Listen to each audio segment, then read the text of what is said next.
Hello guys, my name is Amit Sani and I welcome you in this daily UPSC MCQ series, and we are taking this important mission there. 5th of August it is. These lessons are coming on daily basis, both Hindi and English language. You are getting these lessons, and let's start the lesson. Pocket News app is trending on Google Play and you can download that. All the courses, affordable courses, they are mentioned there. The description is given below the video and you can inquire about them calling on these numbers, and regarding these courses also you can ask there, and this is the website address where all the questions you can ask on the chat section, and Telegram channel you will find there on this group, and you will get the PDF there as I upload these PDFs daily on this particular group. So you can send me a request and you can follow me on Instagram too, and here it's the link of that Telegram channel. And question 1 regarding INF Treaty, intermediate missiles is the issue here, and it is not signed recently. It is actually scrapped. US has officially withdrawn itself from this INF Treaty, which was signed in 1987. We have discussed about this issue when some months back, when they announced that they will withdraw from it, and the very next day Russia also announced that they will also withdraw from this particular treaty, and that was very, very important during the Cold War time. And in 1987 it was signed, and they agreed that within 3 years they will eliminate all the ground launched missiles, not all the missiles, ground launched missiles, which is having range from 500 to 1500 kilometer range, and not to develop, produce or deploy these in future.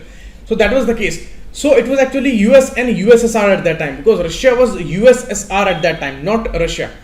So this is not all the missiles. This is about only ground based ground launched missiles.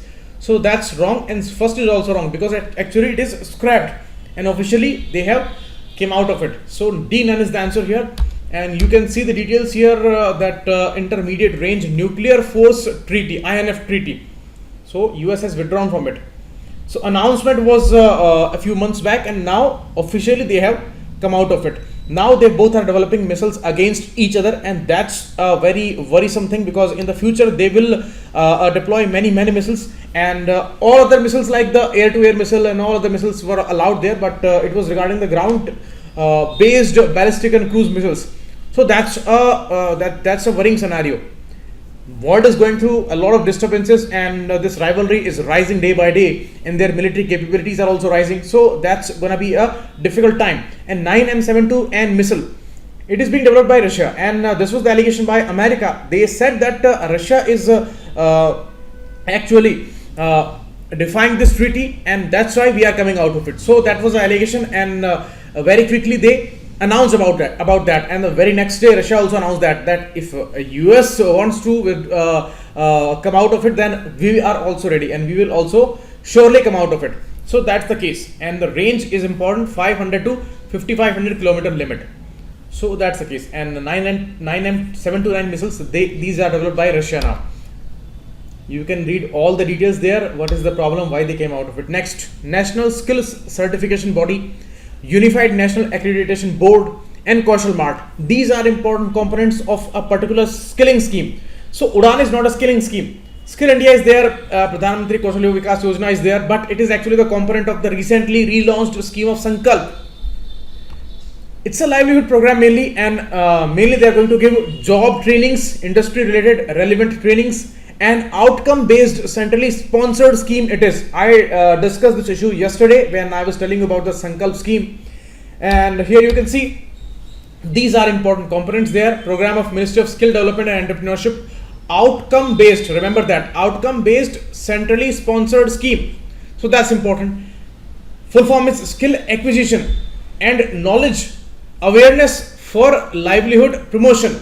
So skill acquisition and knowledge awareness, supported by World Bank, that's important, and it is implementing the NSDM mission, National Skill Development Mission, which was started in 2015, and national, state and district level programs and strengthening is there, and they awarded some of the aspirational districts also. So these are taken in this sense, and here these are the components: Skill Certification Body, National Accreditation Board, Skill Research Division, and Kaushal Mart and Takshila National Portal for trainers. So that's the case. Next, impacting research, innovation and technology, imprint, and Uchitar Avishkar Yojana, again an important initiative for the aspirants. There those were job aspirants, here these are innovators and researchers, and for their upliftment, progress, and their support, these two schemes are there.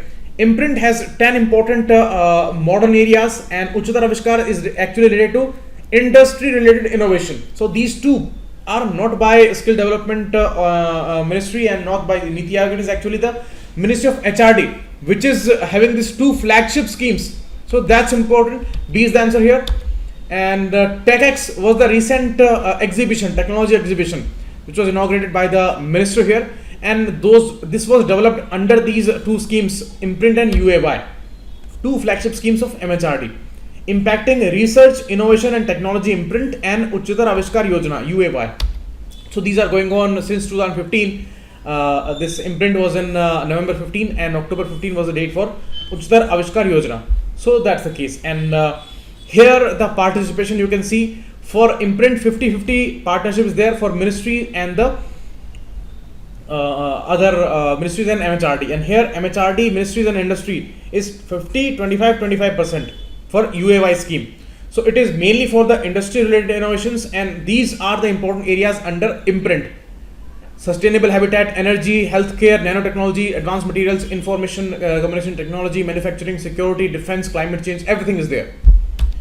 Next, Mechi River. It was a news because they are gonna link Mechi and Kosi River. Kosi River is an important river in Bihar, and it creates havoc. It's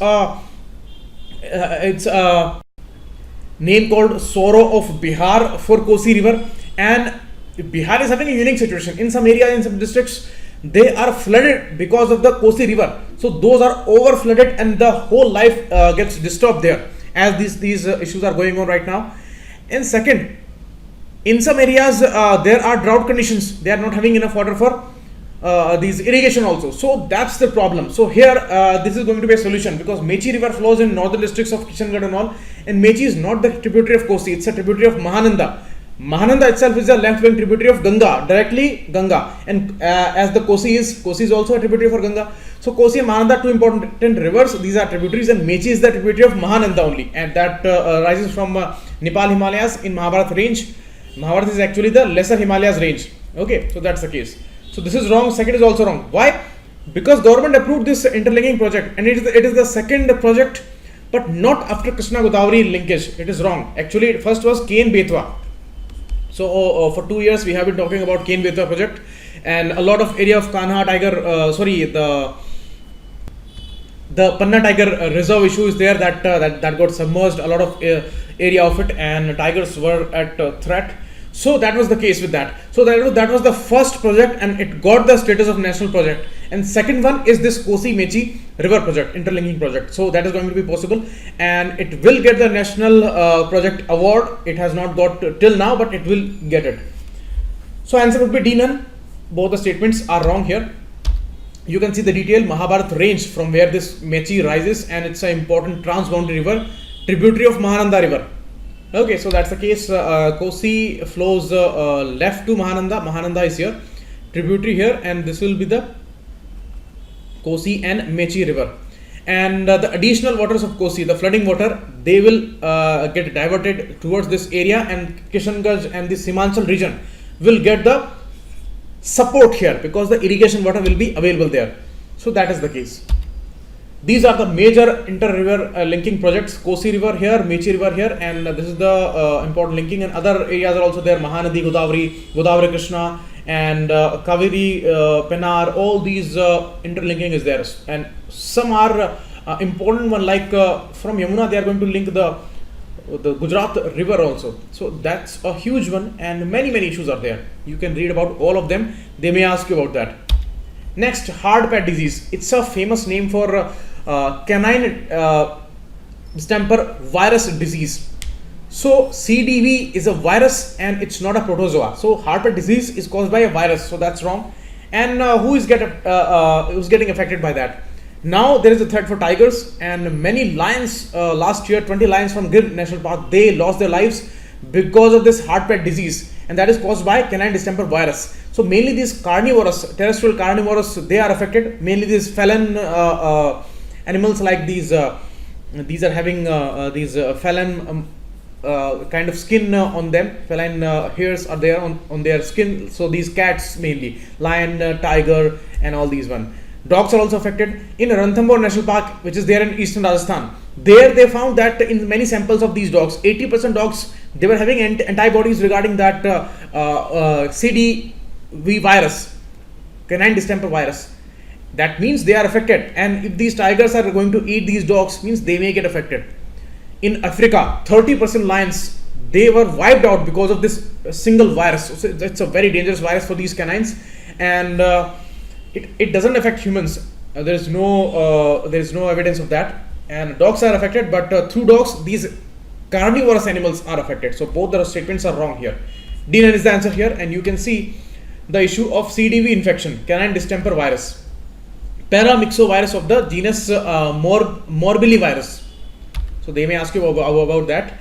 And in the samples of Ranthambore National Park, 86% of tested dogs, they were positive about these antibodies, and 30% population of African lions in African forest, they were dead because of this heart pad disease, because it does not have any cure there. So that's the case, and it is a similar virus, the kind of virus which are there affecting humans for the disease like mumps, measles, which is in much news, and bronchiolitis. So these are caused by some virus families, and the similar kind of virus is this virus, canine distemper virus. It affects the immunity, the nervous system, and the brain, everything, and that's a fatal disease.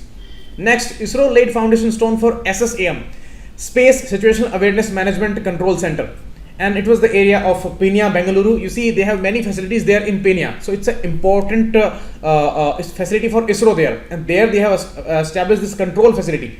It is not there for Chandrayaan 2 controlling, it is not there for manned mission assessment.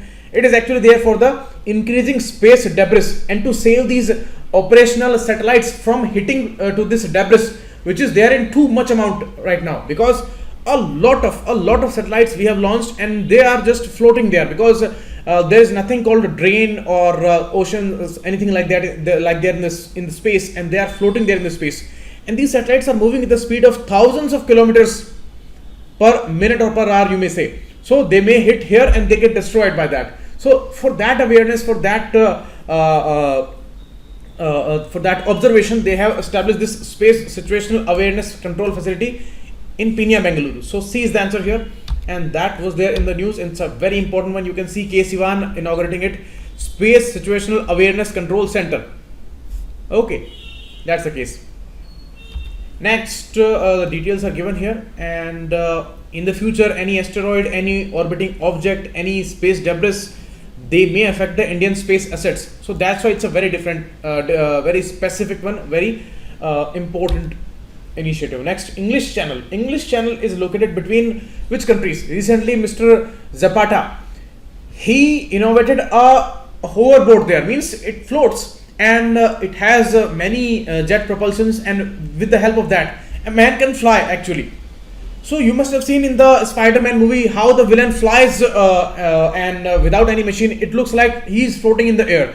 So with this machine, with this hoverboard, the man floated, and Mr. Zapata, he actually made this possible. He crossed the English Channel, and it's a very famous body, we all know about that. Mihir Sen was the first swimmer from India who crossed English Channel. So we know about that. It's between UK and France, between London and Paris, these two important cities. You can see UK, London here, Paris here. It is the English Channel. It is Strait of Dover there. It is the North Sea. It is the Celtic Sea here. The Irish Sea is here, and St. George Channel is here. Bay of Biscay is here. It is Spain, Portugal. These are very important areas. They may ask you about that. And this Mr. Zapata, who innovated this hoverboard, he was failed in the first attempt last month, and now he achieved 110 miles per hour speed, and he became successful in that, in floating above this English Channel, and that was a great achievement. It's a new word which is going to be after this innovation, and a man can fly. That was actually shown by that. So that's the case. Next, Energy Efficiency Services Limited. First of all, it's a very important joint venture between the India's PSUs like the Power Grid, the Power Finance Corporation, and NTPC and all. So it is under Ministry of Power, not under Ministry of Renewable Energy. This is a wrong statement. Second, EESL has been the main facilitator in providing e-vehicles to various government agencies. That's perfectly correct. Recently in Delhi, Indian Army launched these e-vehicles. So there they mentioned this EESL in PIB data. So this is a correct statement. Only 2 is the answer here. B is the answer. You can see under Ministry of Power, it's a joint venture of many central PSUs. The very big giants as PSUs like NTPC Limited, a huge profit-making NTPC PSU, Power Finance Corporation, the Rural Electrification Corporation, and Power Grid. So these have established this ESCO, the energy company, energy service company. It is the biggest service company in the world, biggest energy service company in the world, 100% government owned, and EESL they call it.